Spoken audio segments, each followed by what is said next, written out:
जितु 6टा जनगोष्ठीनो 6टा जनगोष्ठीनो ट्राइबेल होनो नागिरदों जों गोख्रों रावै जों सोंखारिदों जितु मस्ट पपुलास आरो एडभान्स कमिउनिटि जेरै आहम मरान मटक कच राजबंशी आरो टि ट्राइब्स बिथांमोनखौ जितु ट्राइबेल होनो नागिरदों बेखौ जों सोंखारिदों बिथांमोना जितु क्राइटेरिया गैया दा बुंनो थाङोबा ट्राइबेल होना बुङोबा माखासे स्टेट बेरियार थायो जेरैहाय आसामाव ट्राइबेला आसामनि ट्राइबेला अरुणाचलाव ट्राइबेल नङा किन्तु जों बेखौनो बुंनांगोन मोननै सुक्तियाव जायगा मोनबाय कार्बि आंलंना जितु बिटिसि सुक्तियावबो जायगा मोनदों थामथि बर' गोजोन गोरोबथा जितु बिटिआर सुक्ति नाव बेयावबो जायगा मोनदोंमोन जे कार्बि आंलं आरो डिमा हासाव रायजो जानाय बर'फोरखौ हाजोआरि ट्राइबेल मर्यादा मोननांगौ दिनैसिम बेबो जाफुङाखै आरो नैबे थामथि बर' गोजोन गोरोबथानि मथेबा जितु बिटिआरनि बायजोआव बा बिटिसिनि बायजोआव जिबिलाक ट्राइबेल ओनसोलफोर दङ ट्राइबेल बेल्ट ब्लकआव गोलैयै बेफोरनि हा हुखौ रैखाथि होनायनि थाखाय मोनसे सोरखारा गोदानै आयेन बानायनाय खोथामोन खिन्थु दिनैसिम मावफुङाखै 7.1 जे आरो जों दाबिनाय मथे सोरखारखौ जों बुंदोंमोन आरो सोरखारा खालामनो नागिरदोंमोन जे ट्राइबेल ब्लकआव गोलैयै बिटिसिनि बाहेराव जिबिलाक ट्राइबेल गामिफोर दं बेखौ माइक्र' लेभेलाव दरनै दरथाम गामिजों ज' खालामना मोनसे माइक्र' लेभेलाव ब्लक बेल्ट आरो दरसे गामि जुदि दंबा गेजेराव बिथांमोननि हा हुखौ रैखा होनो थाखाय मोनसे ब्लक बानायगोन होनना बुंदों खिन्थु दिनैसिम बेखौ मावफुङालासिनो दिनै नैबे 6 जनगोष्ठीखौ जुदि ट्राइबेल होयोबा जोंनि गोबां खहा जागोन मानोना जितु रिजार्भेसन ट्राइबेलना ट्राइबेल सेम स्टेटास बयबो आलादायै रावबो जेबो खाबु मोना बेयावहाय दिनै आदित्य खाख्लारिखौ जोंनि CC2नि मानगोनां चिफ कर्डिनेटरखौ गोबां आक्रमण खालामनाय नुदों जों बे बाथ्राखौ सोंखारिदों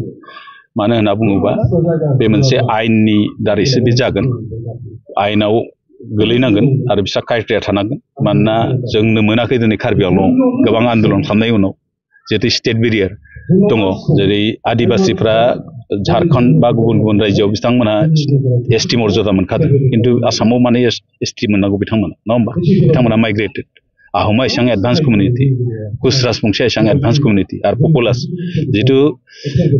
इन्डियान गभर्नमेन्टनि बा रिजार्भेसननि पलिसियाव थारमाने 50%नि बारा जानो मोना जोंना दिनै 10% ट्राइबेलनि थाखाय आसामाव 10% नेशनेल लेभेलाव 7.5 नङा होमबा खिन्थु 10%आव बिसोर जुदि हाबबोयोब्ला जों जेबो मोननाय नङा दिनै मोनसे समाव 1992 मायथाइयाव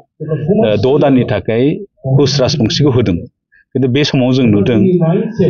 आसामाव जेसांनाखि 14टा ट्राइबेल जनगोष्ठी दं बिथांमोनहा खुनु मेडिकेलाव जों सिट मोनाखैमोन इउनिभार्सिटियाव सिट मोनाखै इन्जिनियारिं कलेजफोराव जों सिट मोनाखै बिथांमोनहा बे 6 दाननि गेजेराव गासैबो खथाफोरखौ फिलआप खालामजोबदों गतिके आरो बिनि बादैबो बे मोनसे कमिटिनि बादै आरो 5 कमिटिखौ दाजाबा 6टा कमिटिनो जुदि ट्राइबेल होनोबा जोंनि जितु माबा अस्तित्व बे गोमालांगोन होननानै जोंहा मोनसे गिनाय फैदों बेनिखायनो जों बे बाथ्राखौ थोंजोङै सोंखारिदों जे बिथांमोननो होनो मोना आरो जिहेतु मोनसे प्रसेसआव थाङो प्रसेसआ लुकार कमिटि दं लुकार कमिटिया जुदि लिरना हरोबा रेजिस्ट्रार जेनेरेल अफ इन्डिया नायगोन